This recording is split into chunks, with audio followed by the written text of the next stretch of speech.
قل يا أيها الناس إني رسول الله إليكم جميعا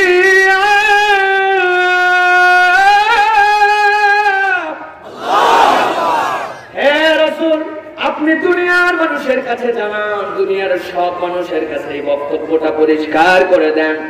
কুলিয়া আইয়ুহান নাস, কুলিয়া আইয়ুহাল মুমিনুন নয়, কুলিয়া আইয়ুহাল মুসলিমুন নয়, কুলিয়া আইয়ুহাল আরাব, কুলিয়া আইয়ুহাল আজাম নয়। রাসূল আপনি জানেন কুলিয়া আইয়ুহান নাস, দুনিয়ার বুকে যারা মানুষ নামে থাকবে, আদমের সন্তান হিসাবে যারা দুনিয়ার বুকে এই পরিচয়ের স্বীকৃতি দিবে, আমি আল্লাহর পক্ষ থেকে তাদের জন্য জানায় দিলাম, দুনিয়াতে যত মানুষ আছে সব মানুষের জন্য মুহাম্মদ সাল্লাল্লাহু আলাইহি ওয়াসাল্লামের রিসালাত। সুবহানাল্লাহ। মুহাম্মদ সাল্লাল্লাহু আলাইহি ওয়াসাল্লাম কেবল মুসলমানের নবী নয়, মুহাম্মদ সাল্লাল্লাহু আলাইহি ওয়াসাল্লাম কেবল হিন্দুর নবী নয়, খ্রিস্টানের নবী নয়। আল্লাহ বলছেন এটাই সত্য, এটাই স্বীকৃত। আল্লাহ আদম আলাইহিস সালামের পর থেকে মুহাম্মদ সাল্লাল্লাহু আলাইহি ওয়াসাল্লামের উপর নাযিলকৃত কোরআনের আগে যত কিতাব, যত নবী রাসূল পাঠিয়েছেন, সব নবীকে তার উম্মতের কাছে জানাই দিয়ে যেতে বলেছেন, আমি যদি শেষ নবী না হই, আমার পরে কিন্তু একজন নবী আসবেন, তিনি মুহাম্মদ সাল্লাল্লাহু আলাইহি সাল্লাম। তারে যদি পাও, তারে স্বীকৃতি না দিলে কিন্তু তোমার ঈমান পূর্ণাঙ্গ হবে না। সুবহানাল্লাহ। প্রিয় ভাইরা, আসুন আমরা আজকে যে বিষয়ে কথা বলবো, অনেক কথা বলে ফেলছি, সংক্ষেপে বলে আছেন তো আপনারা? আছেন ইনশাআল্লাহ? মুরব্বীদের ছুটি দেওয়া থাকলো বাবা, তখন খারাপ লাগবে, তৎক্ষণাৎ উঠে চলে যাবেন, এক মুহূর্ত দেরি করবেন না। কিন্তু যুবক ভাই, তোমার ভালো লাগুক আর খারাপ লাগুক, আমি যতক্ষণ তুমি ততক্ষণ, ঠিক না? বুঝলে বাম্পার ওয়াজ করবে, এ করবে, কিছুই হলো না। না হোক, আমি একটা বিষয় নির্ধারণ করে আসছি, আজকের দিনে বিষয় শেষ করে বাড়িতে একটা সাবজেক্ট নিয়ে দেওয়া লাগবে, কোনো এলো ফাঁকারি কথা হবে না, কিচ্ছা কাহিনী গল্প কিছুই হবে না, এই সাবজেক্ট বাড়িতে নিয়ে যাওয়া লাগবে। রাজি আছেন? পিছনে যারা দাঁড়ায় আছেন ভাই, ঘন্টা দেড়েক কিন্তু লাগবে, আর বসতে পারবেন না, এইরকম করে থাকা লাগবে, কিন্তু চেহারা দেখে নিচ্ছি আমি এই জায়গায়, নড়াচড়া নাই। প্রিয় ভাইয়েরা, আজকে আমরা যে বিষয়ে কথা বলবো সেটা হচ্ছে, আমরা সবাই আমাদের প্রিয় নবী হযরত মুহাম্মদ সাল্লাল্লাহু আলাইহি সাল্লামকে ভালোবাসি, ঠিক কিনা? পছন্দ করি, ঠিক কিনা?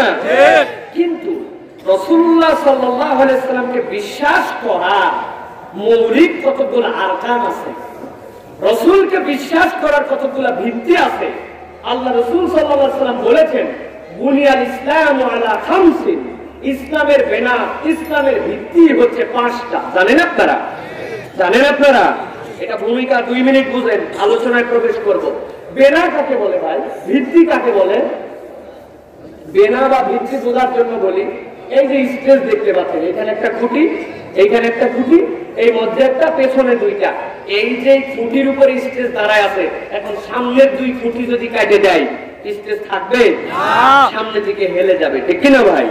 তো ইসলাম মৌলিক ভাবে এই যে বেনা, তার উপরে থাকলে তার নাম থাকে, ওইটা হচ্ছে ইসলামের বেসিক, ইসলামের বেনা। সংক্ষেপে বুঝেন, এইটাকে বলা হয় খুঁটি বা বেস। আরেকটুখানি বলে রাখি যাতে আপনাদের মনে থাকে দীর্ঘদিন, এই জন্য বলি।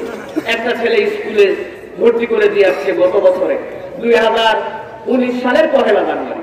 এখন 2020 সালের 1 জানুয়ারি ভর্তি করছিল, ওই বছর ক্লাস 5-এ। 1 বছর পরে কোন ক্লাসে যাওয়ার কথা ভাই? কথা বলেন, একটু কথা বলেন। কিন্তু ওই ছেলের নাম যখন ডাকছে ক্লাস 6-এ, দেখে আল্লাহর রহমতে ওই ছেলের ক্লাসে কোনো নাম নাই। ও বলছে, স্যার আমার নাম নাই কেন? ওই পরে বলা যাবে না, তোর বাপরে ডেকে নিয়ে।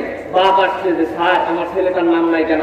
ওই আপনি তো বাচ্চারা স্কুলে ভর্তি করার পর কোনো খবরই নেন নাই, ও স্কুলে আসে না, প্রথম সাময়িক পরীক্ষা, দ্বিতীয় সাময়িক পরীক্ষা, ফাইনাল পরীক্ষা কিছুই দেয় নাই। আপনি বলেন, আপনার আমরা ভালোবাসি স্কুলের পড়শি হিসাবে, আপনার ছেলে অন্তত পরীক্ষার খাতা যদি দিত, তাইলে আমরা না হয় টাইনে টুনে সিস্টেম করে 33 মার্ক দিতাম, কিন্তু ওর তো স্কুলে খাতাই নাই, নাম্বার দিব কোন জায়গায়? এখন স্কুলে যদি হাজির না হয়, প্রথম দ্বিতীয় তৃতীয় ফাইনাল পরীক্ষা যদি শরীক না হয়, 33 মার্ক যদি না পায়, একযোগে চিৎকার করে বলেন, ওই ছেলের নাম কি ওই স্কুলের 5 থেকে 6 এর খাতায় থাকবে? তাহলে বেনা বুঝে ফেলছেন আপনারা। রাসূলুল্লাহ সাল্লাল্লাহু আলাইহি ওয়াসাল্লামকে ভালোবাসি, রাসূল সাল্লাল্লাহু আলাইহি ওয়াসাল্লামকে বিশ্বাস করি, এই কথা বলারও শরীয়তের দৃষ্টিভঙ্গিতে একটা বেনা আছে। আমি নবীজিকে খুব মহব্বত করি, নবীজির জন্য আমার কলিজা ফেটে যায়, পুড়ে যায়, আমার নবী মুহাম্মদ সাল্লাল্লাহু আলাইহি ওয়াসাল্লাম, এই সকল আউল ফাউল কথা বললে নবীজির প্রতি বিশ্বাস করা হয় না। আমরা তো বলি এই কথা বলার দরকারই নেই, আপনার পকেটের মধ্যেই তো বলা আছে যে আপনার নবী মুহাম্মদ সাল্লাল্লাহু আলাইহি ওয়াসাল্লাম, আর মুখে বলবেন কেন? পকেটে কেমন করে? আপনার ন্যাশনাল আইডি কার্ড বের করেন, আপনার নাম কি, আপনার বাপের নাম কি, আপনার ধর্ম কি, আছে কিনা? তাদের ধর্ম ইসলাম, তাদের নবীর নাম কি বলেন? তো বলাই লাগে না, পকেটেই তো আছে নবী। জি না, মুখস্থ করে ফেলেন। মুহাম্মদ সাল্লাল্লাহু আলাইহি ওয়াসাল্লামকে বিশ্বাস করতে হলে তিনটা বিষয় আপনাকে স্বীকৃতি দিতে হবে। কয়টা? তিনটা। করে বলেন সবাই, কয়টা? তিনটা। যুবকেরা কথা বলো, কয়টা? তিনটা। তিনটা। এক নম্বর, তার নবুয়তে বিশ্বাস। কিসে বিশ্বাস? নবুয়তে। দুই নম্বর, তার মর্যাদা এবং ভালোবাসায় বিশ্বাস। কিসে বিশ্বাস? ব্যাখ্যা করবো আমি। তার মর্যাদা এবং ভালোবাসায় বিশ্বাস। তিন নম্বর, তার আনুগত্য এবং অনুসরণে বিশ্বাস। এই তিনটা বিশ্বাস যদি আপনি স্বীকার করেন তবেই মুহাম্মদ সাল্লাল্লাহু আলাইহি ওয়াসাল্লামকে বিশ্বাস করা হয়। যদি এইটা বিশ্বাস না করেন, আপনি হাজারবার মুহাম্মদ সাল্লাল্লাহু আলাইহি ওয়াসাল্লামকে ভালোবাসি, এইটা প্রকৃত বিশ্বাস হয় না। মনে রাখবেন, তার নবুয়তে বিশ্বাস। দুই নম্বর, তার মর্যাদা এবং ভালোবাসায় বিশ্বাস। তিন নম্বর, তার আনুগত্য এবং অনুসরণে বিশ্বাস। এই তিন বিশ্বাসের নাম রাসূল বিশ্বাস। মনে থাকবে? আজকে আমরা যে বিষয়ে আলোচনা করব কোরআন হাদিস থেকে, সেটি হচ্ছে রাসূলুল্লাহ সাল্লাল্লাহু আলাইহি ওয়াসাল্লামের নবুয়তে বিশ্বাস এবং তার ধরন কি। আল্লাহর নবী মুহাম্মদ সাল্লাল্লাহু আলাইহি ওয়াসাল্লাম আমাদের নবী, বিশ্বাস করি তো না? কিন্তু এই বিশ্বাস যদি আপনাকে স্বীকৃতি দিতে হয় কোরআন সুন্নাহ অনুযায়ী, আরকানুল ঈমান ফিন নবুওয়াহ চারটা। নবীজির নবুয়তে বিশ্বাসের স্বীকৃতির ভিত্তি কয়টা? চারটা। হাত বের করবেন সবাই একসাথে, হাত তুলে রেডি করেন। আমি যেই বলবো কয়টা, একসাথে হাত তুলে দেখাবেন। চারটা। নবীজির নবুয়তে বিশ্বাসের ভিত্তি কয়টা? চারটা। সবার হাত উঠে নাই, আবার একসাথে। নবীজির নবুয়তের বিশ্বাসের ভিত্তি কয়টা? চারটা। আলহামদুলিল্লাহ, মনে থাকবে তাহলে ইনশাআল্লাহ। এক নম্বরে কি? এক নম্বরে আপনাকে বিশ্বাস করতে হবে নবী করিম সাল্লাল্লাহু আলাইহি ওয়াসাল্লামের নবুয়ত সার্বজনীন। নবীজির নবুয়ত সার্বজনীন। সার্বজনীন মানে কি? সার্বজনীন মানে মিন বাদি মুহাম্মাদিন সাল্লাল্লাহু আলাইহি ওয়াসাল্লাম ইলা ইয়াউমিল কিয়ামা, নবীজির পর থেকে কিয়ামত পর্যন্ত সকল শ্রেণী, পেশা, আচার, আচরণ, বিশ্বাসী মানুষের জন্য আমার নবীর নবুয়ত সার্বজনীন। ঠিক কি না? এটা এক নম্বর বিশ্বাস, মনে রাখতে হবে। সার্বজনীন কোন দুর্গা পূজা নাই, সার্বজনীন আমার নবী। ঠিক কি না? সকল মানুষের জন্য আমার নবী সার্বজনীন। দুই নম্বরে আপনাকে বিশ্বাস করতে হবে নবী সাল্লাল্লাহু আলাইহি ওয়াসাল্লামের মাধ্যমে আল্লাহ রাব্বুল আলামিন নবুয়তের খেতাম, নবুয়তের সমাপ্তি করেছেন। আমার নবীর পরে আর কোন নবী আসবে না। করে বলেন। বাংলাদেশে এই ক্ষেত্রে একটা ফিতনা আছে। এখন বাংলাদেশে একটা দল এখন বের হইছে, আহমদিয়া কাদিয়ানী মুসলিম জামাত নামে। নাম শুনছেন? এরা কি বলে জানেন? এরা প্রথমে বলছে আমাদের আসমান থেকে একজন আসছেন ঈসা আলাইহিস সালাম হিসাবে, তিনি এখন আপনাদের কাছে দ্বীনের দাওয়াত দিবেন। লোকজন ধরছে, এই বেটা গোলাম আহমদ কাদিয়ানীর আমরা সারা জীবন ইন্ডিয়ায় দেখছি, ওর বাড়িতে দেখছি, ওই আসমানে গেল কবে আর নামলো কবে? ধান্দাবাজি করো না। তখন কথা ঘুরাইছে যে আসলে তো ধরা খেয়ে গেছি। এরপরে বলছে না, উনি ইমাম মাহদী আলাইহিস সালাম হিসাবে দুনিয়ার বুকে আসছে। লোকজন বলছে ইমাম মাহদী আলাইহিস সালাম মক্কায় আসবে, ওখানে মানুষের হাতে বায়াত নিবে, তার নাম মুহাম্মদ হবে, তার বাপের নাম মুহাম্মদ সাল্লাল্লাহু আলাইহি ওয়াসাল্লামের বাপের নামে হবে। তুই সারা জীবন এই জায়গায় থাকলি, তুই কোত্থেকে মাহদী আলাইহিস সালাম হলি? পিছনে বসছে। শেষে বলছে কি যে আল্লাহ রাব্বুল আলামিন ইসলাম ধর্মকে সুন্দর করার জন্য মুহাম্মদ সাল্লাল্লাহু আলাইহি ওয়াসাল্লাম আল্লাহর নবী, তবে উনাকেও একটু নবুয়ত দিবেন। এই কথার মাধ্যমে উনি মূলত আল্লাহর নবীর খতমে নবুয়তকে অস্বীকার করেছে। আমরা বাংলাদেশ থেকে দায়িত্বহীন কণ্ঠে বলতে চাই, যদি কেউ আল্লাহর নবীর খতমে নবুয়তকে অস্বীকার করে তাকে মুসলমান বলে ডাকার কোনো সুযোগ ইসলামে নাই। ঠিক কি না?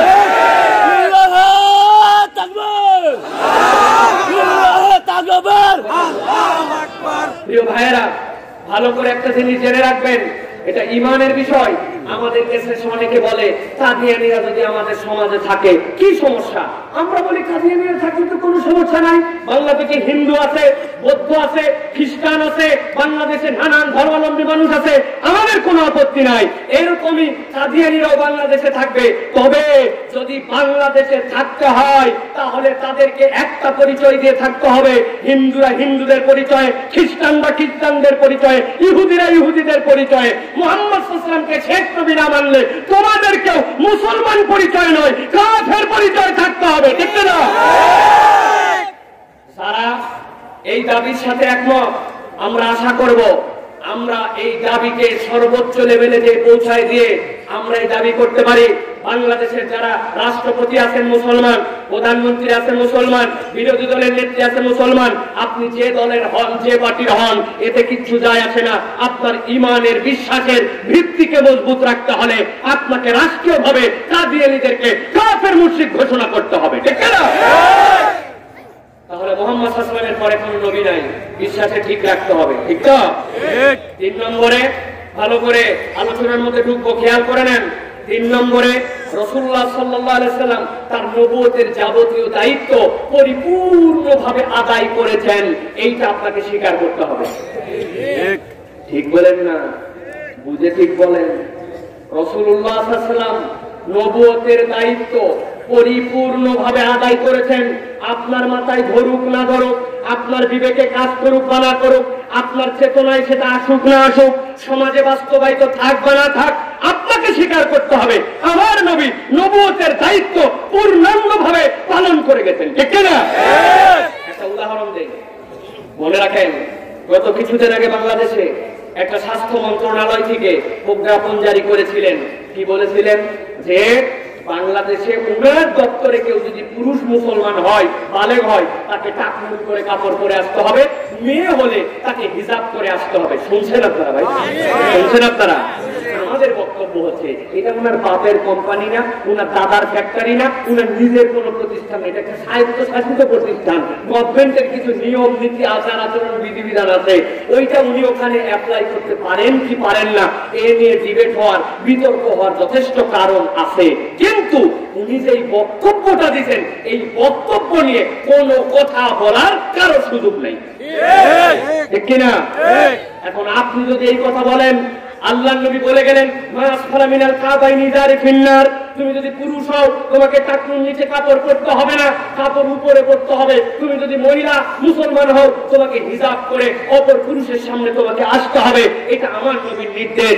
এইটা কেউ যদি বলে থাকেন আর আপনি এটাকে ক্রিটিসাইজ করতে যে এই কথা যদি বলেন, তারা টাকনুর উপরে কাপড় পরে, তারা হিজাব করে, এই কালচারের দ্বারা বাংলাদেশকে মূলত একটা জঙ্গি রাষ্ট্র বানানোর পায় তারা চলতেছে, এর দ্বারা তালেবানি দেশ বানানো হচ্ছে, এই কথা বললে আপনি প্রকারান্তরে রাসূল আরবী সাল্লাল্লাহু আলাইহি ওয়াসাল্লামের নবুয়তের এই বিশ্বাস দায়িত্ব পালনের এই স্বীকৃতিকে অস্বীকার করেছেন। দুনিয়ার সবাই আপনাকে স্বীকৃতি দিতে পারে, কিন্তু তওবা না করে এই কথা বলে গেলে আপনার হাসর নাচর আবু জাহেল উৎপা চাই বাচ্চাটা হবে। আপনি যেই হন, আপনি বিচারপতি হন আর যেই হন, দুনিয়ায় কেউ হয়তো আপনাকে কিছু নাও বলতে পারে, কিন্তু জেনে রাখেন আমার নবীকে আপনার নবী বলা হয় নাই, কারণ আপনি আল্লাহর নবীর শিক্ষাকে নিয়ে ক্রিটিসাইজ করেছেন। দুনিয়ায় কেউ কিছু বলতে না পারলেও কিয়ামতের দিনে আপনি টের পাবেন আপনি ঈমান নিয়ে যেতে পারেন নাই, ঠিক না? বুঝে নেন, রাসূলুল্লাহ সাল্লাল্লাহু আলাইহি ওয়াসাল্লাম নবুয়তের দায়িত্ব পরিপূর্ণভাবে আদায় করেছেন। 3 নম্বর ঈমান। চতুর্থ শেষ, নবুয়তের সকল শিক্ষা রাসূলুল্লাহ সাল্লাল্লাহু আলাইহি ওয়াসাল্লামের সার্বজনীন এবং নির্ভুল।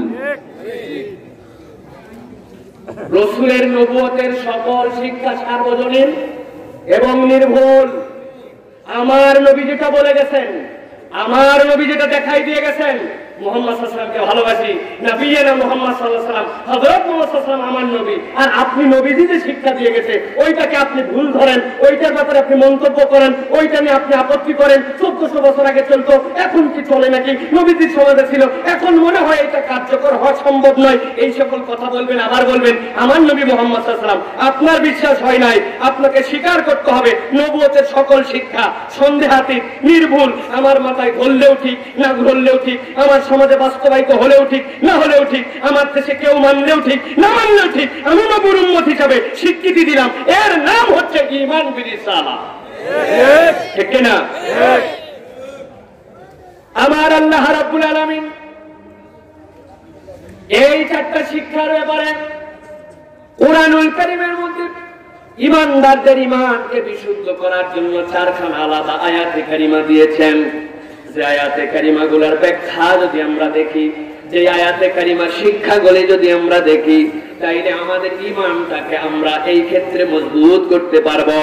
আর একটা জিনিস সব সময় মনে রাখতে হবে, দুনিয়ায় আপনি যতই বুজুর্গি দেখান, দুনিয়ায় আপনি যতই ভাবভূপ নিয়ে চলেন, আপনি দুনিয়ায় যতই নামাজ পড়েন, যতই রোজা রাখেন, আপনার যদি রাসূলের প্রতি ঈমান মজবুত না হয়, এইটার স্বীকৃতি যদি আপনি বুঝে বুঝে না দেন, কিয়ামতের দিনে যে দেখতে পাবেন আপনার একটা বালতি ছিল আমলনামা নামে, কিন্তু এই বালতি বা পাত্রটার আল্লাহর কাছে কোনো তলাওয়ালা ছিল না। দেখতে না? আমার আল্লাহ রাব্বুল আলামিন বলছেন, রাসূল আপনি জানায় দেন দুনিয়ার মানুষের কাছে আপনার ঈমানের ব্যাপারে মানুষ যেন পরিষ্কার থাকে। আল্লাহ নবীর প্রতি আয়াত কারিমা নাযিল হলো সূরা সাবা, কুরআনুল কারীমের 34 নম্বর সূরা 28 নম্বর আয়াত। আল্লাহ রাব্বুল আলামিন বলছেন, আপনি দুনিয়ার মানুষের কাছে জানান।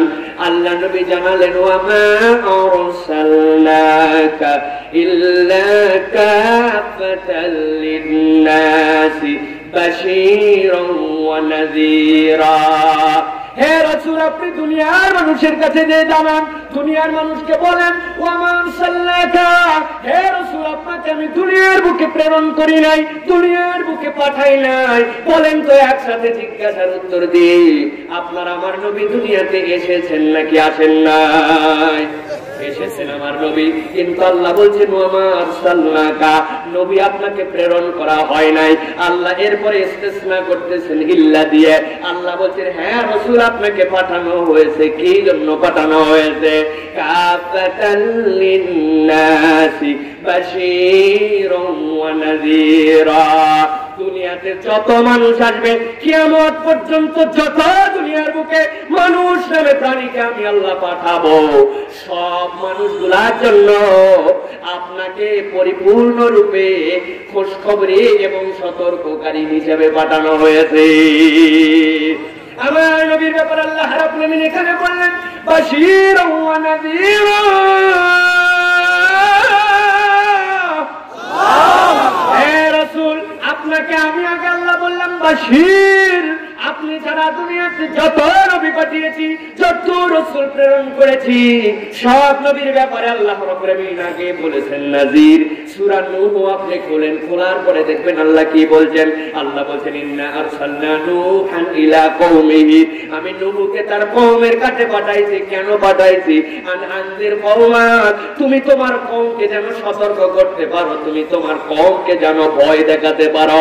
আল্লাহ সব পয়গম্বরের কাছে ওহী দিয়ে বলছেন তার উম্মতের কাছে আগে ভয় দেখাও, তাদেরকে আগে সতর্ক করো। কিন্তু আমার নবীকে বলছেন, হে রাসূল আপনাকে আগে বললাম, আপনি যে আপনার উম্মতকে বলেন, আপনি আগে ভয় দেখানোর জন্য আসেন নাই, আপনাকে আগে খোঁজ খবর দেওয়ার জন্য পাঠানো হয়েছে। আমার নবী মুসনাদ আহমদের হাদিসের মধ্যে বলছেন, ও দুনিয়ার মানুষ জানো নাকি আমি তোমাদের জন্য কেমন করে খোঁজ খবরি দাতা, কেমন করে সুসংবাদদাতা জানো নাকি? আল্লাহ নবী একটা হাদিস দুনিয়ার মানুষের জন্য বললেন। আল্লাহ নবী বললেন, মা মিন আবদিন ইয়াশহাদু আল্লা ইলাহা ইল্লাল্লাহ ওয়া আন্না মুহাম্মাদান আবদুহু ওয়া রাসূলুহু ইল্লা হারামাহুল্লাহুন নার। আমার উম্মত শোনো শোনো, দুনিয়ার বুকে তোমার কত অপরাধ, কত তোমার পাপ, কত তোমার গুনাহ আছে থাকুক না কেন, আমি রাসূল বললাম, মা মিন আবদিন ইয়াশহাদু আল্লা ইলাহা ইল্লাল্লাহ, দুনিয়ার মানুষ যদি দুইটা স্বীকৃতিতে মজবুত হয়ে আসতে পারে, আল্লাহ ছাড়া আমার কোনো ইলাহ নাই, আল্লাহ ছাড়া আমার কোনো উপাস্য নাই, ওয়া আন্না মুহাম্মাদান আবদুহু ওয়া রাসূলুহু, মুহাম্মদ সাল্লাল্লাহু আলাইহি সাল্লাম আল্লাহর আব্দ এবং তার রাসূল, এই দুই স্বীকৃতি মজবুত করে কোন বান্দা যদি কবরে আসতে পারে, তার ওই ঈমানের এমন দাম আল্লাহ নবী বলছেন ইল্লা হারামাহুল্লাহুন নার, তোমার যত গুনাহ থাক না কেন চিরস্থায়ীভাবে জাহান্নামের আবার ওই বান্দার জন্য আল্লাহ হারাম করেছে। এই জন্য আল্লাহ বলছেন আপনি যে ঘোষণা দেন ওয়া মা আরসালনাকা ইল্লা কাফাতান লিন-নাসি বাশীরান ওয়া নাযীরা,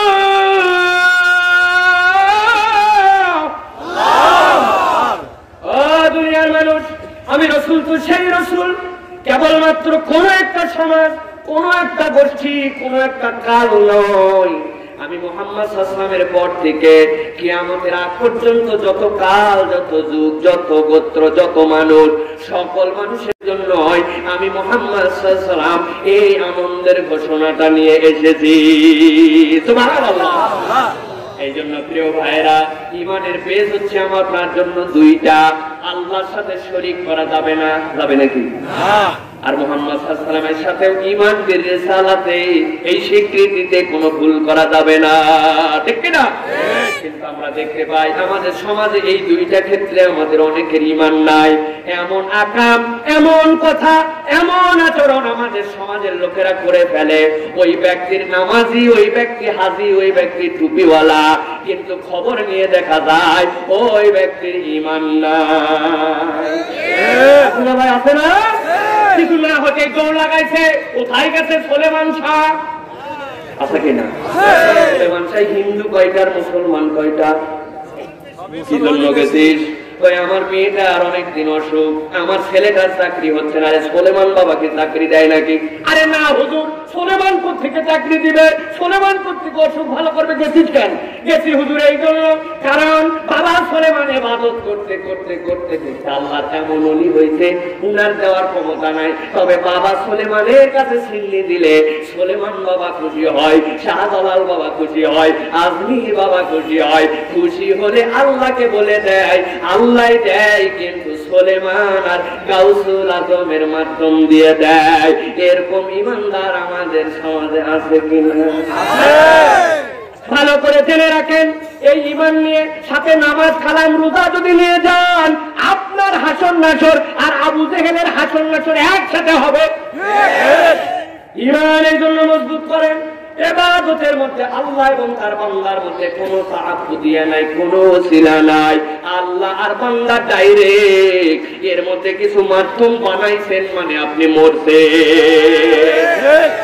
হাতের মধ্যে সুতা বানছে, এই জায়গায় তাবিজ বানছে, চুমু দেয়, চুমু দিয়ে কয় কি বাবা হাতের এই কবজার তাবিজ থেকে দিদি, কই অমুক দরকার শরীফ থেকে আনছে, খবরদার বাজে কথা বলিস না।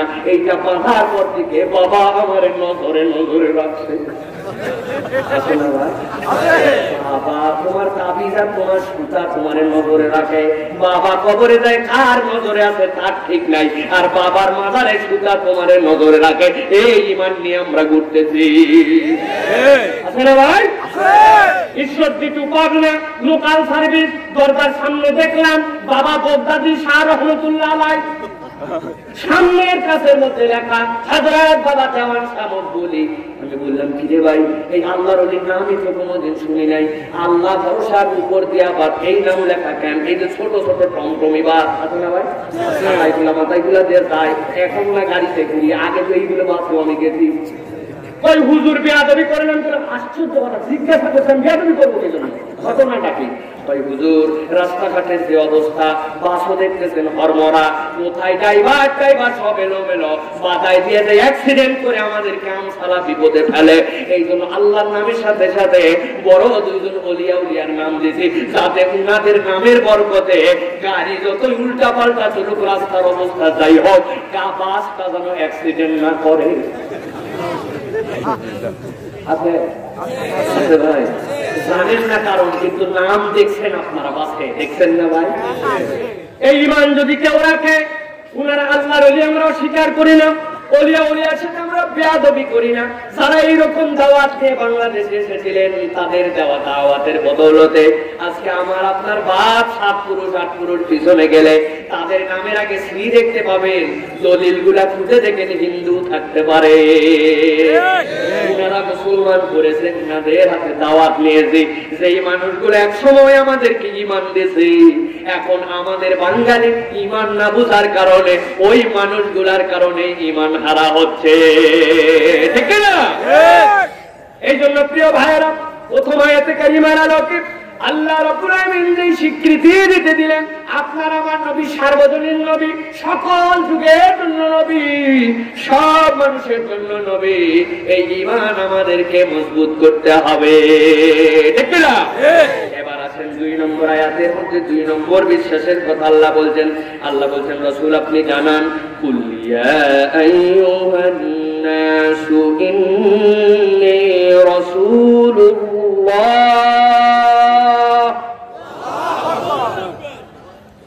قل يا أيها الناس إني رسول الله إليكم جميعا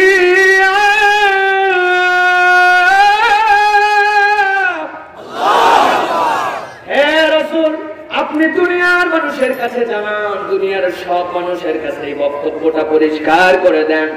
কুলিয়া আইয়ুহান নাস, কুলিয়া আইয়ুহাল মুমিনুন নয়, কুলিয়া আইয়ুহাল মুসলিমুন নয়, কুলিয়া আইয়ুহাল আরাব, কুলিয়া আইয়ুহাল আজাম নয়। রাসূল আপনি জানেন, কুলিয়া আইয়ুহান নাস, দুনিয়ার বুকে যারা মানুষ নামে থাকবে, আদমের সন্তান হিসাবে যারা দুনিয়ার বুকে এই পরিচয়ের স্বীকৃতি দিবে, আমি আল্লাহর পক্ষ থেকে তাদের জন্য জানায় দিলাম, দুনিয়াতে যত মানুষ আছে সব মানুষের জন্য মুহাম্মদ সাল্লাল্লাহু আলাইহি ওয়াসাল্লামের রিসালাত। সুবহানাল্লাহ। মুহাম্মদ সাল্লাল্লাহু আলাইহি ওয়াসাল্লাম কেবল মুসলমানের নবী নয়, মুহাম্মদ সাল্লাল্লাহু আলাইহি ওয়াসাল্লাম কেবল হিন্দুর নবী নয়, খ্রিস্টানের নবী নয়। আল্লাহ বলছেন এটাই সত্য, এটাই স্বীকৃত। আল্লাহ আদম আলাইহিস সালামের পর থেকে মুহাম্মদ সাল্লাল্লাহু আলাইহি ওয়াসাল্লামের উপর নাযিলকৃত কোরআনের আগে যত কিতাব, যত নবী রাসূল পাঠিয়েছেন, সব নবীকে তার উম্মতের কাছে জানাই দিয়ে যেতে বলেছেন, আমি যদি শেষ নবী না হই, আমার পরে কিন্তু একজন নবী আসবেন, তিনি মুহাম্মদ সাল্লাল্লাহু আলাইহি সাল্লাম।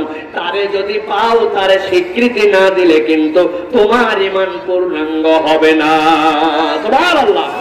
পৃথিবীর সব কিতাব বিকৃত, হিন্দুদের গীতা যেটা বলে, হিন্দুদের যে মহাভারত বলে, খ্রিস্টানদের ওল্ড টেস্টামেন্ট, নিউ টেস্টামেন্ট, যত গ্রন্থ আছে তারা যেইগুলাকে বলে, ওইগুলার বেশিরভাগ কথাবার্তা লিয়াশতারু বিহি সামানান কলিলা, অল্প অল্প টাকার বিনিময়ে গাল গল্প দিয়ে বিকৃত করে ফেলেছে।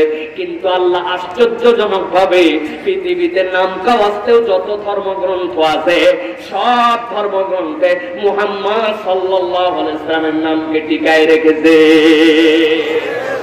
এই জন্য আল্লাহ বলছেন, দুনিয়ার সব মানুষের জন্য রাসূল আপনি জানাই দেন, আপনার মধ্যে এমন আদর্শ ঢুকায় দেওয়া হয়েছে, দুনিয়ার সব কিছু ফেল করে দিতে পারে, কিন্তু আপনার আদর্শ আর আপনার মধ্যে যেই প্রোগ্রাম আমি আল্লাহ ইনস্টল করে দিয়েছি, ওই প্রোগ্রাম কোনোদিন ব্যাকডেটেড হবে না।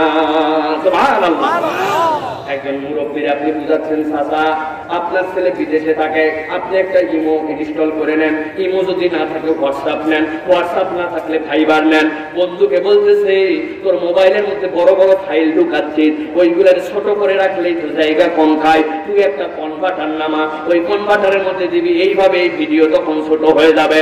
তোর ফেসবুকে যদি কোনো ভিডিও পছন্দ হয়, এফবি ডাউনলোডার একটা নামায় রাখ, ওয়ান ক্লিক দিয়ে লিংক কপি করবি, ওর মধ্যে ক্লিপ দিবি, নিচে নেমে যাবে, তুই ওই ভিডিও পরে অফলাইন মোডেও দেখতে পাবি।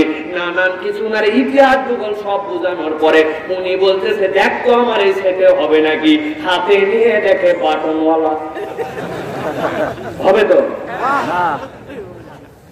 এতক্ষণ কারে বুঝাচ্ছিলাম আমি, আন্দাজি সময়টাই নষ্ট। আগে বলবি না তুই নোকিয়া 3220, মানে ওই মোবাইলের ওই ফাংশন নেওয়ার মতো ক্ষমতা নাই, ওই প্রোগ্রাম সে ইনস্টল করতে পারবে না, ওর কাছে ওয়াজ করা আর না করা সমান। আমার আল্লাহ বলছেন, দুনিয়ার মানুষ, আমি আল্লাহ তো দুনিয়াতে সব নবী রাসূল পাঠিয়েছি, কোন নবী নবী রাসূলের ব্যাপারে আমি স্বীকৃতি দেই নাই, কিন্তু আমার হাবিবের ব্যাপারে আমি তোমাদেরকে জানাই রাখলাম। তার মধ্যে যে প্রোগ্রাম দেওয়া হয়েছে, তার মধ্যে যে নীতি আদর্শ আর যোগ্যতা দিয়ে দিয়েছি, আমি আল্লাহ ঘোষণা দিতে বলছি, আপনি বলেন কুলিয়া আইয়ুহান নাস ইন্নী রাসূলুল্লাহি ইলাইকুম জামিআ। দুনিয়াতে যত শ্রেণী পেশা আর আদর্শের মানুষ আছে, আমি রাসূল সকলের জন্য আমার রিসালাত নিয়ে আল্লাহর পক্ষ থেকে এসেছি। এখন যদি কেউ দেশ চালাতে চেয়ে বলে মুহাম্মদ সাল্লাল্লাহু আলাইহি ওয়াসাল্লামের মধ্যে প্রেসিডেন্টের আদর্শ নাই, অতএব প্রেসিডেন্টের আদর্শ আমাকে স্টালিনের থেকে নিতে হবে, প্রেসিডেন্টের আদর্শ আমারে ক্লিনটন থেকে নিতে হবে, আব্রাহাম লিঙ্কন থেকে নিতে হবে, উনি যত বড়ই আব্দুল্লাহ নামধারী হোক না কেন, চিৎকার করে বলেন তো তার কি নবীজির প্রতি ঈমান আনা হয়েছে?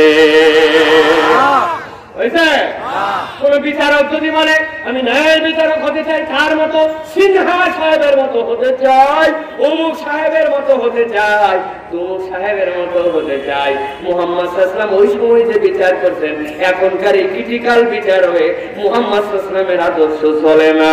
আমরাও বলবো ইসলাম আপনি বুঝেন নাই, মুহাম্মদ সাল্লাল্লাহু আলাইহি ওয়াসাল্লামকে কেমনে বিশ্বাস করতে হয় এটাও আপনি বুঝেন নাই। আপনার নাম আব্দুর রহমান আর আপনার বাপের নাম যদি আব্দুল মজিদ হয়, আর এই স্বীকৃতি যদি আপনি না বুঝে বুঝে অথবা বুঝে এরকম বলে যান, মুহাম্মদ সাল্লাল্লাহু আলাইহি ওয়াসাল্লামকে আপনার মানা হয় না। এরকম মুসলমান আমাদের সমাজে আছে কিনা?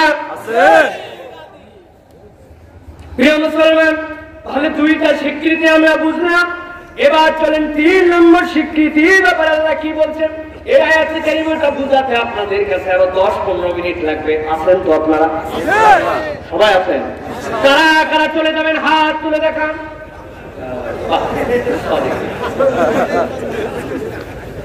ভাই আপনারা ভালো মানুষ, সৎ মানুষ। আমার আল্লাহ রাব্বুল আলামিন কি বলছেন খেয়াল করেন। এবার 3 নম্বর আল্লাহ বলছেন তাবারাকাল্লাযী নাযালাল ফুরকানা আলা আবদিহি লিয়াকুনা লিল আলামিনা নাযীরা।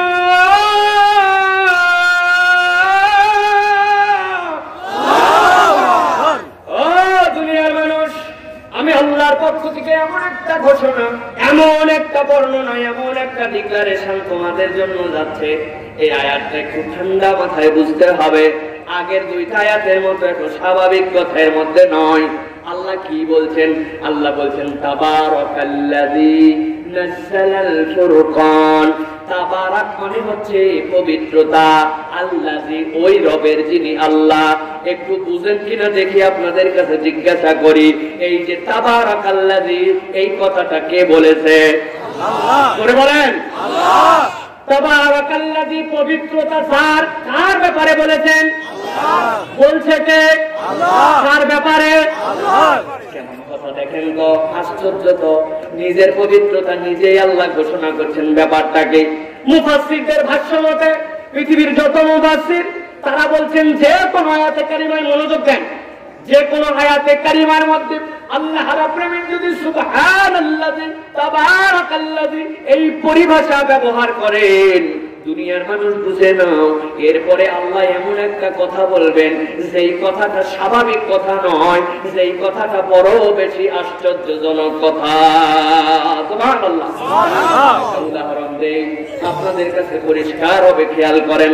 আল্লাহ বলছেন সুবহানাল্লাযী আসরা বিআবদিহি লাইলাম মিনাল মাসজিদিল হারাম ليلا من المسجد الحرام إلى المسجد الأقصى الذي باركنا। আল্লাহ বলছেন শোনেন, মুহাম্মদ সাল্লাল্লাহু আলাইহি ওয়াসাল্লামকে আমি নিজে ঘোষণা দিচ্ছি, এমন আশ্চর্যজনক এক সফর করিয়েছি। মুহাম্মদ সাল্লাল্লাহু আলাইহি ওয়াসাল্লাম কাবার চত্বরে দারুল মেহরানের মধ্যে শুয়ে আছেন। ফেরেশতা এসে বলছে ওঠেন ইয়া রাসূলুল্লাহ। কেন?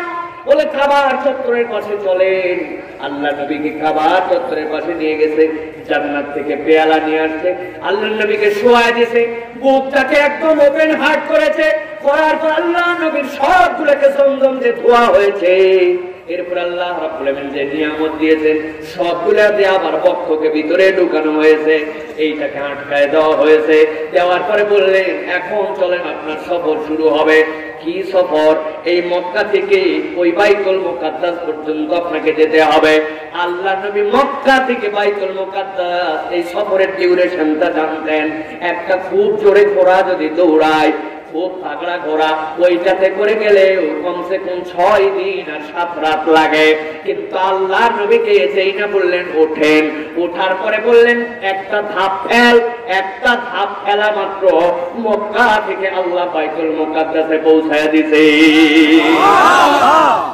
মক্কা থেকে বাইতুল মুকাদ্দাস, বাইতুল মুকাদ্দাস থেকে আল্লাহ নবী সাল্লাল্লাহু আলাইহি ওয়াসাল্লাম মিরাজ নামক যানবাহনের নামে মিরাজ, আল্লাহ নবী সেটাতে চড়ে পলকে পলকে প্রথম দ্বিতীয় তৃতীয় আসমান ভেদ করে করে সিদরাতুল মুনতাহা পর্যন্ত আল্লাহ নবী চলে গেলেন। আল্লাহ বলছেন এই ঘটনাটা বড় বিস্ময়কর। দুনিয়ার মানুষ যেটা 7 দিনে যেতে পারো না, আমার নবী কেবল এই সফরে যাই নাই, ওই রাত্রে ফজরের আগে আল্লাহ রাব্বুল আলামিন আবার দুনিয়াতে তাকে পৌঁছায়া দিছে। আল্লাহ বলছেন দুনিয়ার মানুষ শোনো, এই বুদ্ধিতে তোমাদের কুলাবে না। এই জন্য আমি আল্লাহ বললাম সুবহানাল্লাযী আসরা বিআবদিহি লাইলাম মিনাল মাসজিদিল হারাম।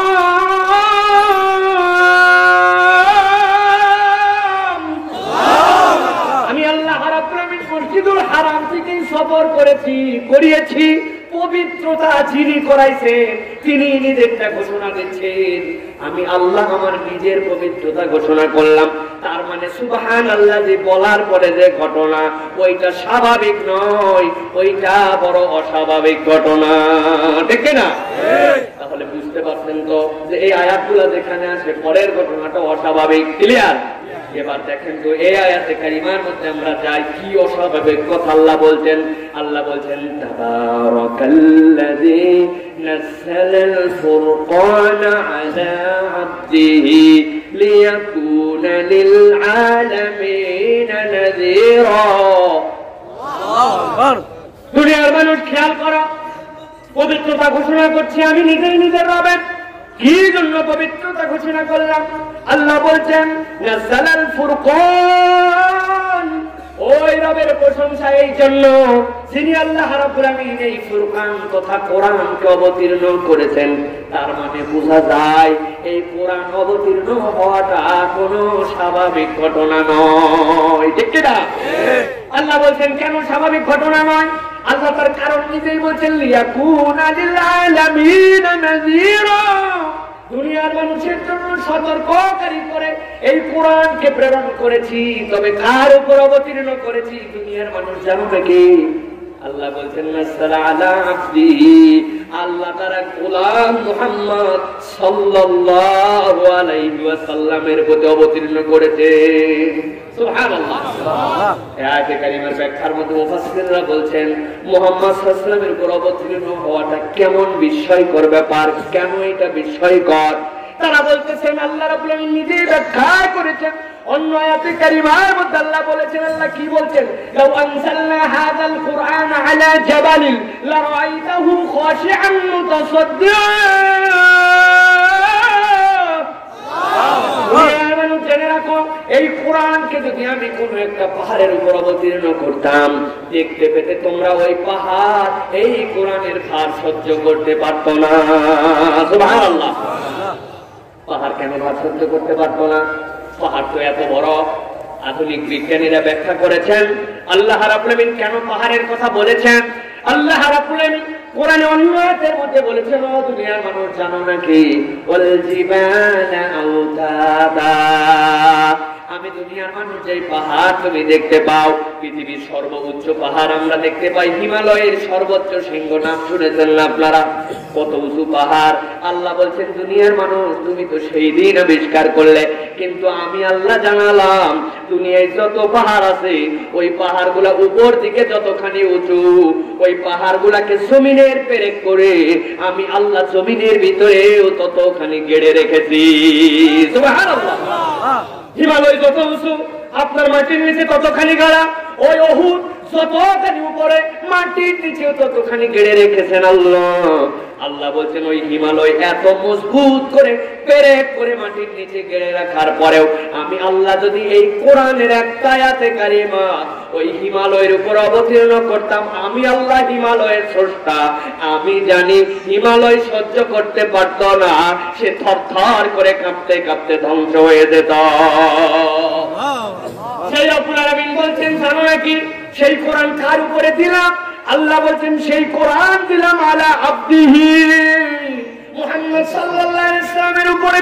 হাদিস সাক্ষ্য দিচ্ছে আল্লাহ নবীর প্রতি 7 ভাবে ওহী আসতো। আল্লাহ নবীর প্রতি যতগুলো ওহী আসতো সবচেয়ে কঠিন পদ্ধতির ওহী ছিল মিসলু সালসালাতিল জারাদ, ঘন্টার ধ্বনি করে করে যখন আল্লাহ নবীর প্রতি আসতো, উটের উপরে থাকলে উট ভাব করে বসে যেত, আল্লাহ নবী উট মারা যাবে এই ভয়ে উটের থেকে নেমে যেতেন। আল্লাহ নবী বেশিরভাগ সময় মুখটা ঢেকে ফেলতেন। আম্মা জানেরা বলতেছেন এক একটা আয়াতে কারিমা নাজিল হওয়ার পর এমন হতো আল্লাহ নবীর কপাল দিয়ে মুক্তার দানার মতো ফিনকি দিয়া দিয়া ঘাম মুবারক বেরোতো। আল্লাহ বলছেন স্বাভাবিক কিছু মনে করো না, যেই কোরআনের লোট পাহাড় নিতে পারে নাই, সেই কোরআনের লোট পৃথিবীর কেউ নিতে পারবে না। আমি আল্লাহ নিজে বললাম এই জন্য তাবারাকাল্লাযী, সেই আল্লাহর প্রশংসা নিজে আমি করলাম। নাযালাল ফুরকান, এই সত্য মিথ্যার পার্থক্যকারী কোরআন অবতীর্ণ করলাম আলা আব্দিহি, আমার বান্দার উপরে। কি জন্য? লিয়াকুনা লিল আলামিন নাযীরা। এমনি এমনি অবতীর্ণ করি নাই, যত জগৎ আছে সব জগতের জন্য কার্যকর একটা বিধান, কার্যকর একটা সতর্ককারী, কার্যকর একটা এলান করে আমি আল্লাহ তোমার কাছে কোরআন দিয়েছি। সুবহানাল্লাহ। এখন আল্লাহর এই কথা বলার পরে আপনি যদি বলেন যে সবই চলে, কিন্তু আসলে কি সব জায়গায় কি কোরআন ফিট করা যায় নাকি?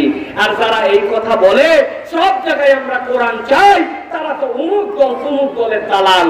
এই কথা যদি কেউ বলে তাহলে এই কোরআনের উপরে কি তার পূর্ণ বিশ্বাস আনা হয়েছে? এমনি এমনি বলবেন না, আমি জিজ্ঞাসা করছি বলে হ্যাঁ দিবেন না, বুঝে বলেন। আল্লাহ বলছেন লিয়াকুনা লিল আলামিন নাযীরা, সব জগতের সব কিছুর জন্য রিমাইন্ডার করলাম। Each and everything here, complete code of human life.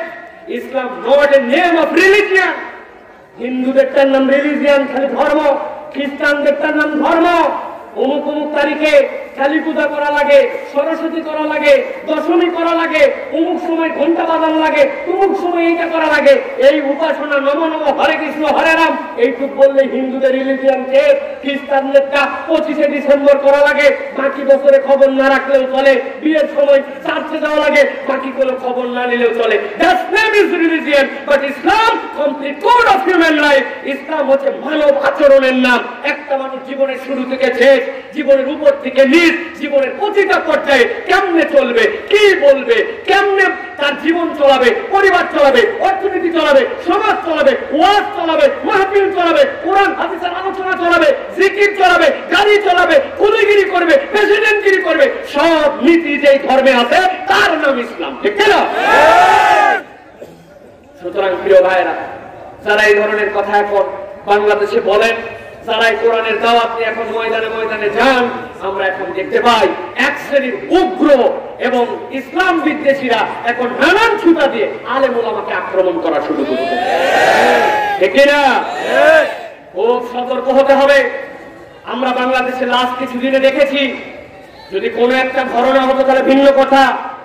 ভিন্ন ভিন্ন ঘটনার মানুষদের উপরে যারা কোরআনের দাওয়াত দেন, যারা আলেম ওলামা নামে স্বীকৃত, তাদেরকে একের পর এক আক্রমণ করা হচ্ছে। দেখছেন না আপনারা? আপনারা যদি মনে করেন অমুকের মাসে অমুক শায়েখ অমুক দিকে ছিলেন, আপনাদের কি তাতে? আল্লাহ দেখায় দিচ্ছেন এইটুক সময়ের মধ্যে এমন 4 জন মানুষ আক্রান্ত হয়েছে। 4টা ঘটনার মূল টার্গেট, তার মানে বোঝা যায় ওদের মূল টার্গেট আলেম ওলামার ঘটনা দেখা নয়, যারা ইসলামের দাওয়াত দিবে ইসলামই হচ্ছে তাদের মূল টার্গেট। ঠিক না? ওরা যদি সব টার্গেট ইসলাম বানাতে পারে, তা আমরা কেন আমাদের এই মাসলাককে দূরে রেখে ইসলামকে সামনে আনতে পারবো না? ঠিক না? আমরা ওই কথা বলতে পারি। বাংলাদেশে যারা ইসলামের পক্ষে কথা বলেন, বাংলাদেশে যারা কোরআন সুন্নাহর পক্ষে কথা বলেন, বাংলাদেশে যারা যে যাই করেন, এই কথা নির্দ্বিধায় ঘোষণা দিতে চাই, কোরআন আমাদেরকে শিক্ষা দেয় কোন ব্যক্তি আক্রোশে কোন ব্যক্তিকে সে যে মতের যে পথে যে নীতির হোক তাকে আক্রমণ করা, তার ইজ্জতহানি করা, তার প্রতি বর্বরজনিত আচরণ করা ইসলাম স্বীকার করে না। কথা বুঝতে পারছেন? এই লোকটা ইসলাম পছন্দ করে না, ইসলামের বিপক্ষে কথা বলে। আপনি সুযোগ পাইয়া পরে কোপায় দিলেন, পরে মারে দিলেন, ওর গাড়িটা ভেঙে দিলেন, জায়েজ? আর কথা বলেন জায়েজ? কখনো নয়। এই বর্বরচিত আচরণ ইসলাম আপনাকে আমাকে শিক্ষা দেয় না। উনি যদি ইসলামের বিপক্ষে কথা বলেন, উনি যদি কোরআন সুন্নাহর বিপক্ষে বলেন, আইন আদালত প্রচলিত বিধিবিধান আপনি প্রয়োজনে তাকে ধরে তাকে পরিচয় করে আপনি জেল হাজত কোর্ট কাছারি সব করতে পারেন, কিন্তু আপনি তার প্রতি আক্রমণ করতে পারেন না, ঠিক না? আমরা দেখতেছি বাংলাদেশে বিভিন্ন দল গোষ্ঠীর উপরে এখন এই আক্রমণ হচ্ছে, এই কথাবার্তা, এই সকল উলামায়ে কেরামের শান মান ইজ্জতের বিপক্ষে আক্রমণ চলতেছে। তখনও মুসলমানরা মাসলাক নিয়ে আছে, অমুকে আমার দলের, তুমুকে আমার দলের, ওই মানলেই কি আমার তাতে কি? আল্লাহ বিভিন্ন শ্রেণীর মার খাওয়া এখন বুঝাইছে, এক হ নইলে পিটন তোর পিঠেও আসবে। খুব সাবধান, খুব সাবধান আমাদেরকে হতে হবে। আসুন আমরা একতাবদ্ধ হই, ইসলামের এই পুরো এই বিষয়গুলোকে দূরে ঠেলে ইসলামের মূল মকসদে আমরা যেন আমাদের এই প্রজেক্টকে শেষ পর্যন্ত নিয়ে যেতে পারি, সকলে আমরা তার পক্ষে হই, ঠিক না? ভাইরে এটা কথা না বললেই না। হুজুরদের উপরে, ওয়াইজদের উপরে, খতিবদের উপরে এত রাগ কেন জানেন? আমি একটা ছোট কারণ বের করছি, কারণটা বলি যুবকরা বুঝবে। 14 ফেব্রুয়ারি আসার আগে তুমি যদি মোবাইলে 39 টাকা রিচার্জ করো, তাহলে তোমার 39 মিনিট ফ্রি, 200 SMS ফ্রি, রাত্রি 12টার পরে থেকে পরের দিন সকাল 8টা পর্যন্ত এত রেটে তুমি কথা বলতে পারবে। নানান অফার যুবক দেশে অফার পাই গেছে। আর অন্য অন্য সিমে দেখ আর কি অফার আছে, ওই দোকানে চল, লোটো কোম্পানি, অমুক কোম্পানি, তুমুক কোম্পানি, পাঞ্জাবিতে ছাড়, পায়জামাতে ছাড়, অমুকে ছাড়, তুমুকে ছাড়। যুবকরা এই রসগোল্লা পায়ে গিলবে গিলবে। জুমার নামাজে খতিব সাহেব বলছে, শোনেন এই 14 ফেব্রুয়ারি ভ্যালেন্টাইন দিবস, এইটা মূলত লুপারকেলিয়া নামে একটা ইহুদি খ্রিস্টানদের উৎসব ছিল। ওইটাকে 5ম এবং 6ষ্ঠ শতকে লুপারকেলিয়াকে চেঞ্জ করে এরপরে ভ্যালেন্টাইন্স নাম দেওয়া হয়েছে। এটা কখনো কোনো ধর্মের বিশ্ব ভালোবাসা দিবস নয়, এটা মূলত এই খ্রিস্টান এবং ইহুদিদের একটি ধর্মীয় উৎসব। মুসলমান সব করতে পারে, অন্য কোনো ধর্মাবলম্বীর কোনো উৎসবে শরীক হতে পারে না। যুবকরা তোমরা বলো এইটা করবে কিনা? সব যুবক মসজিদের মধ্যে খেলায় করে বলতে, না হুজুর বুঝে হালাইছে, আমরা এটা করবো না।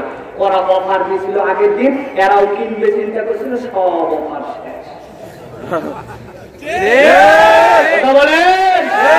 ওই যুবক খারাপের দিকে যেত, ওই যুবক খারাপে যায় নাই, ওই যুবক ইসলামের দিকে ফেরত আসতে শুরু করেছে। কিসের কারণে? মাহফিলের কারণে, কোরআন সুন্নাহর কারণে, ধর্মীয় আলোচনার কারণে, ইসলামের এই সকল প্রোগ্রামের কারণে।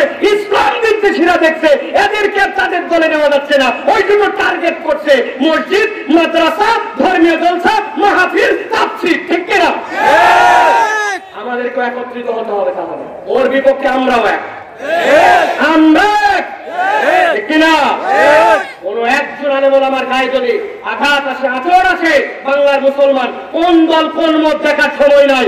আলেম ওলামাদের বিপক্ষে অবস্থানে গেলে আমরা সবাই তার বিপক্ষে। বাংলাদেশে যাদের বিপক্ষে আক্রমণ হয়েছে, যারা এগুলা করছে তাদেরকে সাবধান করছি।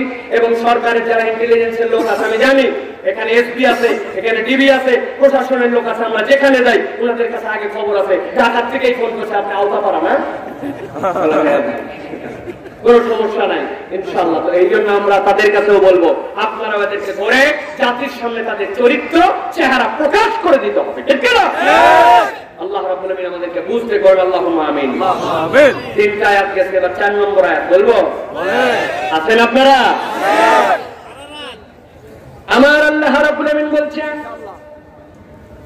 রাসূল বিশ্বাসের স্বীকৃতি যেটা, রাসূলকে তোমরা যদি তোমার অন্তরের মধ্যে ধারণ করতে চাও, দুনিয়ার মানুষ তোমাদের জন্য এমন একটা আয়াতে কারিমা দেওয়া হলো, এমন একটা অনন্য তোমাদের জন্য আয়াত দেওয়া হলো, দুনিয়ার কোন মানুষ যদি তার অন্তরের মধ্যে এটা ধারণ করে নিতে পারে, ওই মুসলমানের থেকে আনন্দিত মুসলিম আর কেউ হতে পারবে না। সুবহানাল্লাহ।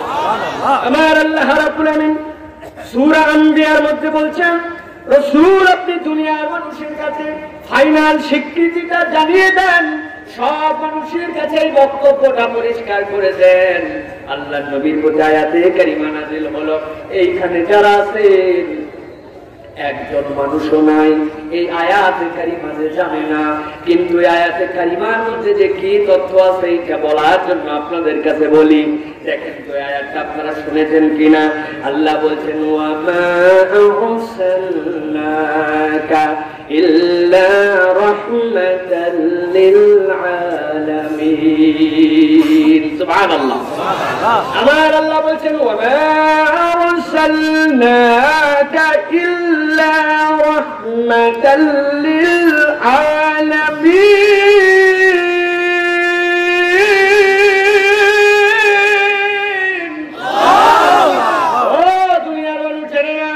আমি রাসূলের ব্যাপারে তোমাদের কাছে বলছি, ওয়া মা আরসালনাকা, হে রাসূল আপনাকে প্রেরণ করি নাই আমি, তবে হ্যাঁ প্রেরণ করেছি ইল্লা, আপনাকে প্রেরণ করা হয়েছে। কি করে প্রেরণ করা হয়েছে?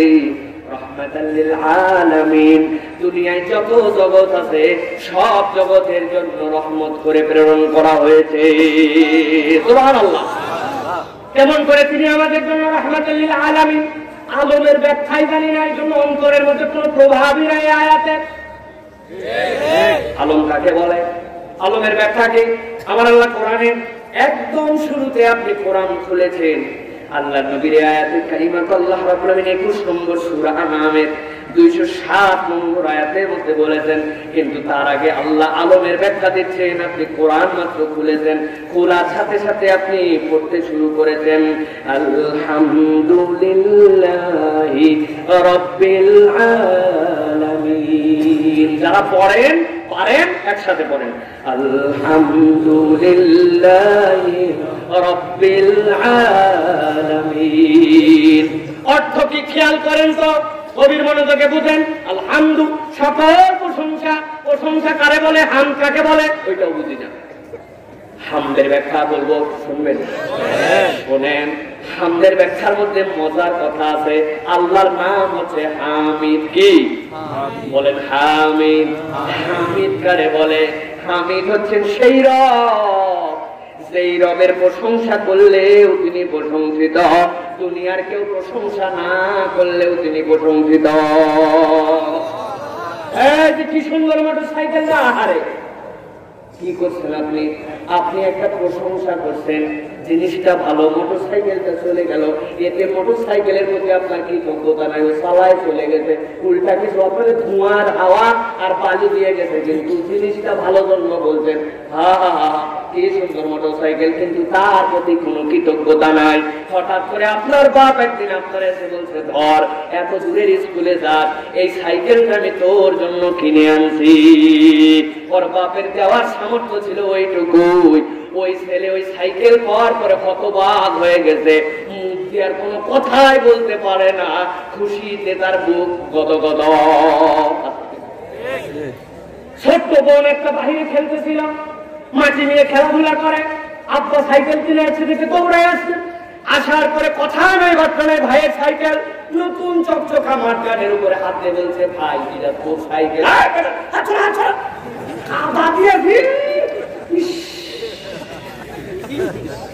নিজের জামা নিজের লুঙ্গি দিয়ে কাদা মুছতেছে মাঠঘাটে। কথা বলেন? তার মানে কি? তার মানে বোঝা গেল বাপ যে জেনে দিয়েছে ওর মধ্যে তার জন্য শুকরিয়াও আছে, আবার বাপ জেনে দিল তার জন্য তার মধ্যে কৃতজ্ঞতাও আছে। সব সময় কৃতজ্ঞতা প্রকাশ করেও যাওয়া লাগে না, আপনার আচার আচরণের মধ্যে অনেক সময় কৃতজ্ঞতা বেরিয়ে যায়। আমার আল্লাহ বলছেন, ও দুনিয়ার মানুষ, আমি আল্লাহ তোর জন্য এমন রব, তোর মুখ দিয়ে বেরোলেও আমি প্রশংসিত, তোর মুখ দিয়ে না বেরোলেও আমি প্রশংসিত। সুবহানাল্লাহ। এই জন্য আল্লাহ নিজের পরিচয় দিচ্ছেন, আলহামদুলিল্লাহি রাব্বিল আলামিন।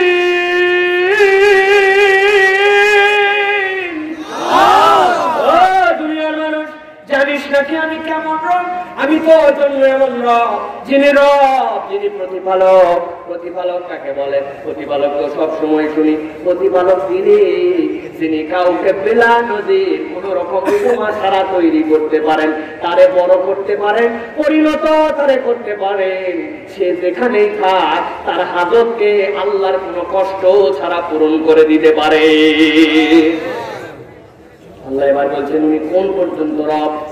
শুনতেছেন আপনারা ভাই? উনি কোন পর্যন্ত রব?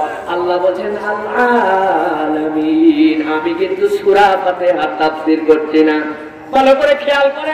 তিনি বলছেন যতগুলা জগৎ আছে সব জগতের জন্য তিনি রব। সুবহানাল্লাহ। জগৎ কতগুলা আছে? আল্লাহ বলছেন আল্লাহু রাব্বুস সাব'i সামাওয়াত। একটা আসমান দেখতে পাস, ওই আসমান নাম শুনছিস খালি, কিন্তু বিজ্ঞানীরা আসমানের ধারে কাছে যেতে পারে না। যা কিছু বলে, যা কিছু আবিষ্কার সব প্রথম আসমানের নিচে। বিজ্ঞানীর কাছে যদি জিজ্ঞাসা করেন প্রথম আসমান কোথায়, বলবে এখনো আমরা চিন্তার মধ্যেই আছি। সুবহানাল্লাহ। ওই প্রথম আসমানের নিচে সব রকম 7টা আসমান আল্লাহ। ওই প্রথম আসমানের নিচে যা যা আছে তাই নিয়ে তো আমরা অস্থির। দুনিয়ার তুলনায় সূর্যটা কত লক্ষ গুণ বড়। কত? আরামে দেশ ছিল ভাই, 13 লক্ষ গুণ বড়। বলবেন না মাপছে, পদ্ধতি আছে মাপার, বৈজ্ঞানিকদের কাছে ওই হিসাবে 13 লক্ষ গুণ মাপছে। দুনিয়ার বুকে 43 ডিগ্রি 44 ডিগ্রি তাপমাত্রা আসলে মাথা খারাপ। ওই সূর্যের কেন্দ্রে কত ডিগ্রি তাপমাত্রা জানেন নাকি? কত? 150 কোটি ডিগ্রি সেলসিয়াস। 57 কত বললেন?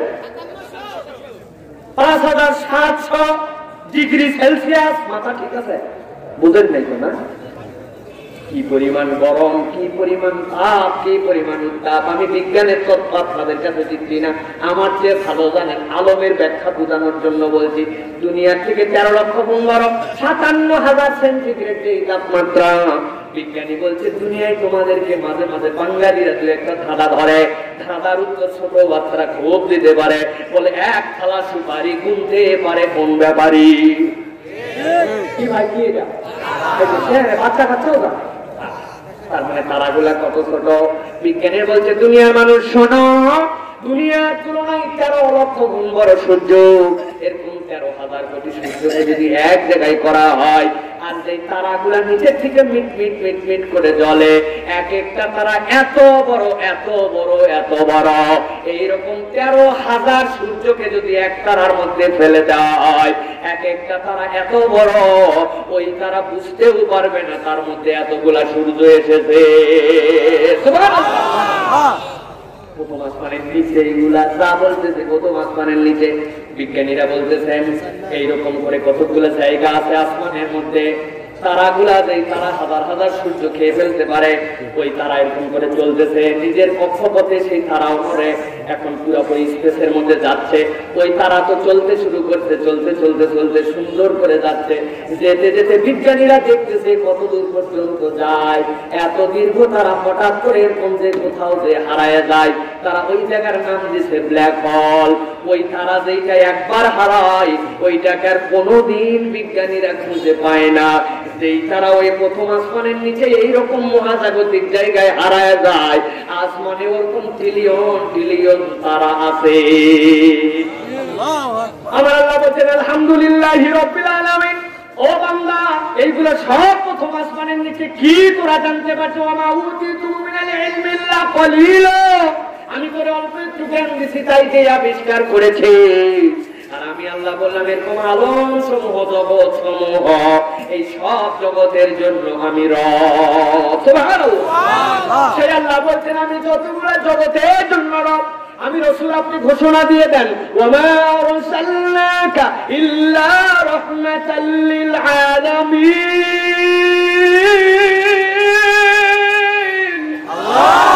আল্লাহ জগতের জন্য আমি আল্লাহ রব। মুহাম্মদ সাল্লাল্লাহু আলাইহি ওয়াসাল্লামকে অতগুলা জগতের জন্য আমি রহমত করে পাঠাইছি। বুঝছেন আপনারা আমার নবীকে? এবার ছোট্ট একটু কথা, হুজুর আল্লাহর নবী তো রহমত বুঝলেন, কিন্তু আমাদের নবী দুনিয়ায় যতদিন ছিলেন তিনি তো ততদিন পর্যন্ত রহমত। কিন্তু আমার নবী তো আর দুনিয়ায় নাই, তিনি ইন্তেকাল হয়ে গেছেন, ঠিক কিনা? দুনিয়ায় থাকতে নবীজি রহমত ছিলেন, প্রমাণ আছে কিনা? ইয়া রাসূলুল্লাহ, আমার দিকে তাকায় দেখেন, হাত সরাও। কি হয়েছে বলে? ইয়া রাসূলুল্লাহ, আপনার সাথে যুদ্ধ করছিলাম উহুদে, আমার চোখের মধ্যে একটু তীর মেরে দিয়েছে, তীরটা চোখের মধ্যে ঢুকে গেছে, তীরের মাথা তো বর্ষির মতো, ঢুকে যেইভাবে বের ওইভাবে হয় না, টেনে টেনে বের করার পরে চোখটাও সাথে সাথে বেরিয়ে আসছে, কিন্তু ছিঁড়ে যায় নাই। আল্লাহ নবী সহ্য করতে পারি না, আল্লাহ নবী বলেন আমার কাছে আসো। আদর করে ডেকে আল্লাহ নবী চোখটা ভিতরে ঢুকায় দিলেন, সেই না ঢুকায় দিলেন, মুখমন্ডল থেকে একটু থুতু নিলেন, নেওয়ার পরে আস্তে করে চোখের চারপাশে লাগায় দিয়েছেন। ওই সাহাবী এবং মদিনার লোকেরা বলছেন, যেই চোখটা আল্লাহ নবী ভিতরে ঢুকায় দিয়েছিলেন, ওর থেকে সুন্দর চোখ মদিনাতে ছিল না। আর ওই সাহাবী বলছেন, এত বেশি আমি অন্য চোখ দিয়েও দেখতে পেতাম না। সুবহানাল্লাহ। নবীজি কেমন রহমত, কেমন বরকত। হযরত আবু হুরায়রা রাদিয়াল্লাহু তাআলা আনহু আল্লাহ নবীর কাছে আসছেন, ইয়া রাসূলুল্লাহ কেন এসেছো? 7 দিন হলো খাই না, আহলে সুফার মধ্যে বসে আছি, ইয়া রাসূলুল্লাহ সহ্য করতে পারি না, দুনিয়ার কারো কাছে আমরা বলি না, আপনার কাছে ছাড়া তো আর কার কাছে বলবো? আপনার চেহারা মোবারক দেখলেও আমাদের ক্ষুধা কমে যায়। সুবহানাল্লাহ। আল্লাহ বলে, আবু হুরায়রা অপেক্ষা করো, আবু হুরায়রা অপেক্ষা করো। হঠাৎ করে একজন মহিলা, ইয়া রাসূলুল্লাহ আমার উটটা নতুন করে প্রসব করেছে, আপনার জন্য 1 মগ আপনার জন্য দুধ নিয়ে এসেছি, ইয়া রাসূলুল্লাহ এইটা পান করে আপনি আমাকে ধন্য করবেন। আল্লাহ নবী বললেন, দিয়ে দাও দুধটা, হাদিয়া আসছে। আল্লাহ নবী ডাকলেন, আবু হুরায়রা। আবু হুরায়রা দৌড়ায় আসছে, আল্লাহ নবীর হাতে দুধ, খুশি হয়ে গেছে, জানি তো আমার নবী জানে আমার পেটে ক্ষুধা, আমারে দুধটা দিবে আর আমি খেয়ে নিব, ভালো আমার আনন্দ হবে। আল্লাহ নবী বললেন, আহলে সুফায় কয়জন আছে? আবু হুরায়রা, ইয়া রাসূলুল্লাহ 70 জনের উপরে আছে। আল্লাহ নবী বললেন, সবাইরে ডাক দাও। আবু হুরায়রা অবাক, মগ আসছে, দুধ একটা, ডাকতেন সবাই। আল্লাহ নবী ব্যাপার কি? নবীজির কথার উপরে তো কথা বলার সুযোগ নাই। আল্লাহ নবী ডাকতে বলেছেন, সবাই এসেছে। আবু হুরায়রা খুদা দিল কাজ, এই গ্লাসটা তুমি ধরো, দুধ সহ ডান পাশ থেকে বিসমিল্লাহ বলে বিতরণ শুরু করো। আবু হুরায়রা আল্লাহর নবী দেওয়া দুধ বিতরণ করতে শুরু করেছে। 1 2 3 4 করতে করতে 60 65 66 67 68 69 70 আল্লাহ নবীর কাছে দুধের গ্লাস ফেরত দিছে। দুধের গ্লাসে যা দুধ ছিল 70 জনের পেট ভরার পরে অতটুকু দুধ রয়ে গেছে। আবু হুরায়রা খাওয়া কোন দুধ? আবু হুরায়রা খেতে শুরু করছে, ঢক ঢক ঢক ঢক যত খাওয়া যায়, ক্ষুধার পেটে আবার 70 জনকে খাওয়াইছে, কত ক্ষুধা। খাওয়ার পর আল্লাহ নবীর ফেরত দিয়েছে দুধ বরাবর। আল্লাহ নবী বললেন, মাররা সানি, দ্বিতীয়বার আবার খাও। আবু হুরায়রা আবার খাইছেন, আল্লাহ নবীর কথা ফেরত দিয়েছে আল্লাহ নবীকে। আল্লাহ নবী বলছেন, মাররা সালিস, আবার খাও আবু হুরায়রা। আবু হুরায়রা এবার খাওয়ার পরে নিয়ত করছে ফেরত দেওয়ার পর আল্লাহ নবী যদি আবার বলে, তখন তো হুকুম অমান্য করতে পারবো না। আল্লাহ নবীর কাছে গ্লাস ফেরত দেওয়ার আগে বলতেছি, ইয়া রাসূলুল্লাহ আগেই বলে রাখি, আমার কিন্তু এই পর্যন্ত। সুবহানাল্লাহ বলবেন না? সুবহানাল্লাহ। একটু জোরে বলবেন না? সুবহানাল্লাহ। আল্লাহ নবী বাকি দুধ খেয়ে নিলেন। যেই নবী 1 কাপ দুধে 70 জনকে খাওয়াতে পারেন, উনি তো রহমত, ঠিক কিনা? কিন্তু সেই নবী কি আছেন? নাই তো সেই নবী। তাইলে তিনি আমাদের জন্য কেমন করে রহমত? জিজ্ঞাসা আছে কিনা? এইটা বলে আলোচনা শেষ হবে। রাজি আছেন নাকি? ভালো করে খেয়াল করেন, আল্লাহ নবী কেমন করে আপনার আমার জন্য রহমত। আল্লাহ নবীর ব্যাপারে যে বলা হচ্ছে, ওয়া আরসালনাকা ইল্লা রাহমাতাল লিল আলামিন, তিনি যে আপনার আমার জন্য রহমত, তিনি যে আলম সমূহের জন্য রহমত। আল্লাহ নবী দুনিয়া থেকে চলে যাওয়ার পরেও কেমন করে রহমত, এইটাও ঈমানের অংশ আপনার আমার জন্য। আল্লাহ নবী বলছেন, ও দুনিয়ার মানুষ শোনো, দুনিয়াতে যত নবী রাসূল আসছিলেন, আল্লাহ তাদের প্রত্যেকের জন্য একটা সাংঘাতিক অর্ডার দিয়েছিলেন। কি অর্ডার? যখন নবুয়ত দিয়েছি তখনই তার আমলনামায় লিখে দিয়েছেন এই নবী তোমার সাথে একটা পাওয়ার দেওয়া হলো, সুপ্রিম পাওয়ার। তুমি জীবনে একবারে এইটার প্রয়োগ ঘটাতে পারবে, ব্যবহার করতে পারবে, একবারের বেশি দুইবার পারবে না। এই আবেদন করলে আল্লাহ তার আবেদন মঞ্জুর করবেনই করবেন। সুবহানাল্লাহ। নূহ আলাইহিস সালাম 950 বছর, কি বিপদ! আল্লাহর কাছে বললেন আল্লাহ দাউতু কওমি লাইলাও ওয়া নাহারা। আল্লাহ দুনিয়ার মানুষ অফিস করে দিনের বেলা, কিন্তু আল্লাহ কোরআনে উল্লেখ করে দিয়েছেন সূরা নূহ করে দেখবেন, আল্লাহর কাছে যে বলছে দাউতু কওমি লাইলাও ওয়া নাহারা, আমি কেবল দিনে নয় আল্লাহ, আমি রাত দিন কাজ করেছি, কিন্তু আমার উম্মত 950 বছর কথা শুনে নাই। ধৈর্য আর আল্লাহ নবী রাখতে পারেন নাই।